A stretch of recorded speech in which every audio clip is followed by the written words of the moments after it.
तुम्ही डायबिटिक कंडिशनमध्ये जाण्याआधी जेव्हा तुम्ही प्री डायबिटिक कंडिशनमध्ये असतात किंवा तुमच्या बॉडीमध्ये इन्सुलिन रेझिस्टन्स सुरू झालेला असतो, तेव्हा तुमची बॉडी तुम्हाला काही सायन्स देते. प्री डायबिटिक कंडिशन किंवा इन्सुलिन रेझिस्टन्स सुरू झालेला असतो, त्या सायन्स म्हणजे तुमच्या मानेच्या मागे किंवा तुमच्या अंडर आर्म्समध्ये तुमची स्किन काळी पडू लागते. तुमचं वजन वाढू लागतं, विशेषतः पोटाचा घेर वाढायला लागतो.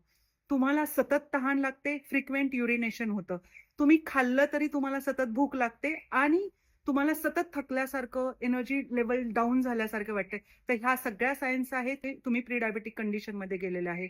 तर ह्यासाठी तुम्हाला तुमच्या लाईफस्टाईलवर काम करावं लागेल, म्हणजेच तुमचं वजन कमी करणं, तुमच्या पोटाचा घेर कमी करणं. त्यासाठी दिवसभरामध्ये 1 तासाची तरी फिजिकल ॲक्टिव्हिटी करावी लागेल. त्याबरोबर तुम्हाला तिन्ही वेळेस बॅलन्स्ड मील्स घ्यावे लागतील, जे पोट भरून असतील, पण बॅलन्स असल्यामुळे ते तुमचं हळू वजन कमी करतील आणि तुमच्या पोटाचा घेर कमी करायला लागतील. त्यानंतर तुम्हाला तुमच्या झोपेवर, तुमच्या स्ट्रेस लेव्हलवर सुद्धा काम करावं लागेल आणि हे सगळं केल्यामुळे तुमचं वजन कमी होईल, तुमचा पोटाचा घेर कमी होईल, तुमचा जो बॉडीमध्ये इन्सुलिन रेझिस्टन्स क्रिएट झालेला आहे, डायबिटिक कंडिशन झालेली आहे, ते सगळे रीडिंग्स तुमचे नॉर्मल रेंजमध्ये येतील. त्यामुळे वेळीच ह्या गोष्टींवर लक्ष द्या. आमचा डायबिटिक प्लॅन जर तुम्हाला हवा असेल, तर कमेंटमध्ये येस म्हणून टाइप करा.